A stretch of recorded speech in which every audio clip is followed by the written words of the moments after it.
Hello and welcome to Tea with Phoebe D. Thank you for joining me.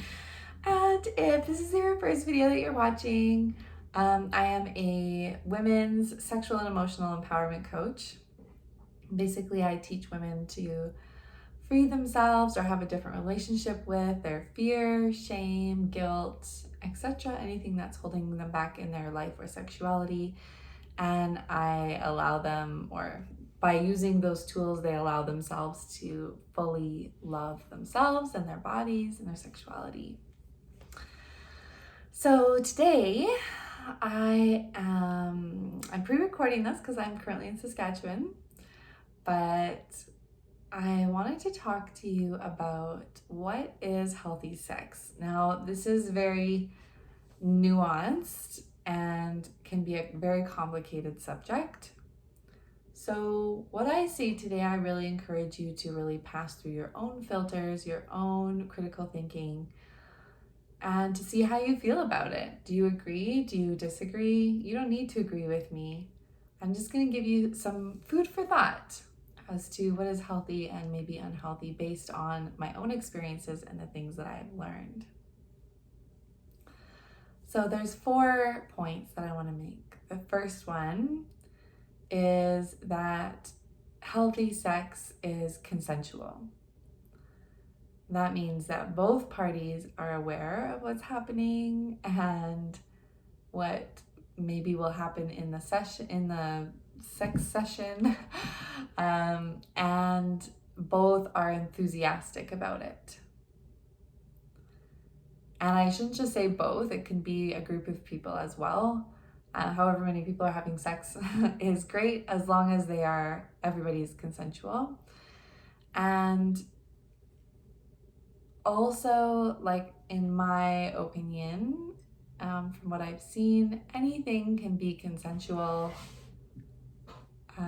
Like it can be as crazy or as vanilla as you want it to be.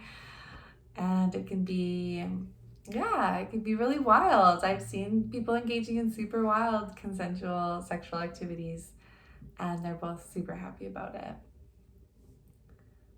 And I mean, that even includes something like consensual non-consent, where you're acting or playing out non-consent in a consensual way, right? So anything can be consensual, as long as you're 2 consenting adults, or 3 or 4 or 10 consenting adults.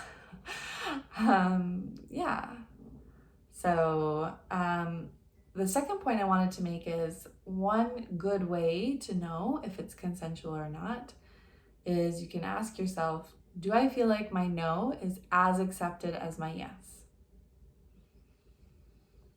So if you feel like that's not true, that could be 2 things. It could be, one, because you're operating on old patterns of like people pleasing, always having to be the nice girl, making everybody happy. The pleasure should be the man's pleasure, not necessarily my pleasure. My pleasure is not important. All the shitty things that society teaches us, or maybe we were directly taught it, like in religion or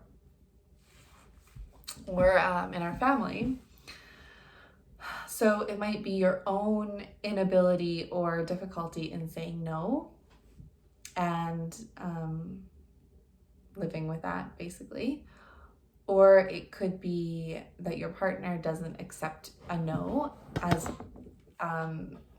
the same as accepting a yes. So that can look like shaming or guilting or throwing a temper tantrum or anything else if you say no to having sex.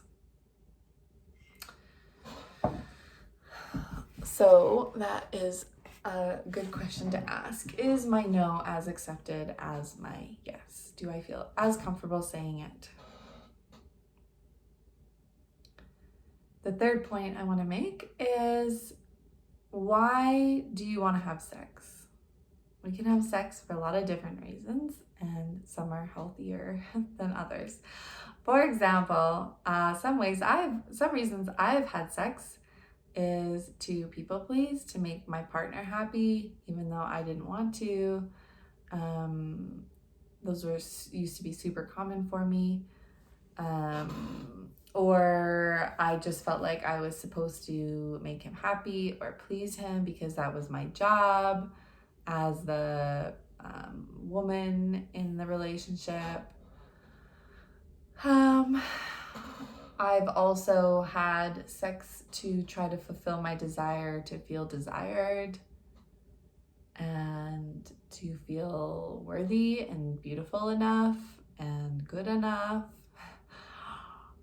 So all of these things are basically based in fear. And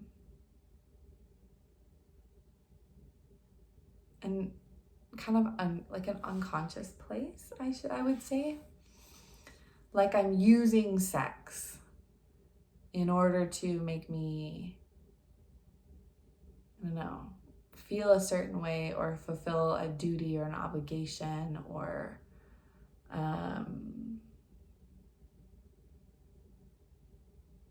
just driven by something that is not solid or helpful.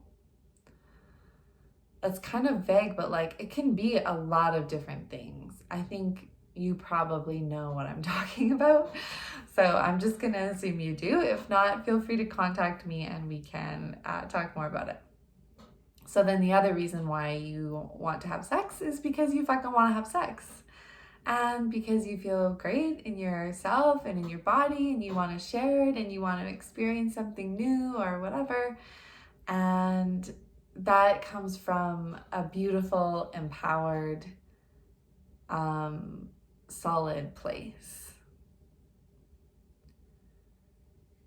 And all of these definitely go hand in hand, right? Like if you don't feel like your no is as acceptable as your yes when it comes to sex, then you're going to act more out of obligation or guilt or shame or something that's like pushing you to do that when you don't want to. But if you feel like your yes is your no is as acceptable as your yes, then you'll just say no when you don't want to, and you'll have a full and happy yes.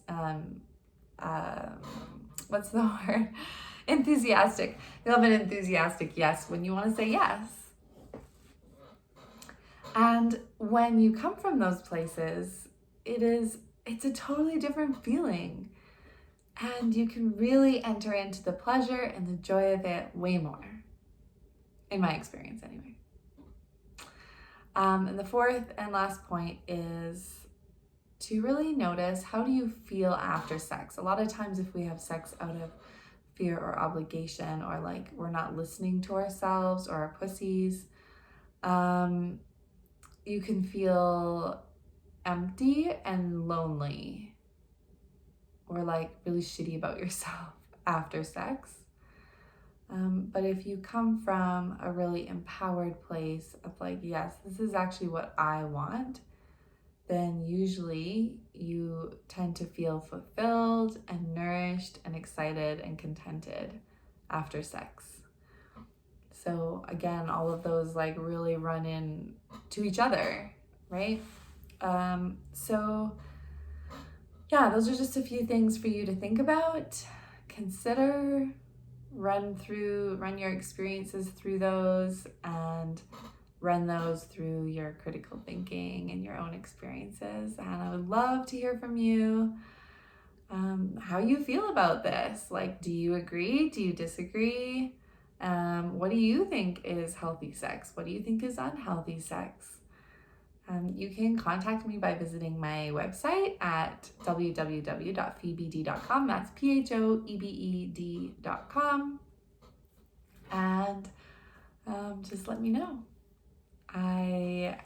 Next week will be my last week with Tea with Phoebe D for a while. I'm taking a break over the rest of the summer and the beginning of the fall, but I will be back probably in September or beginning of October.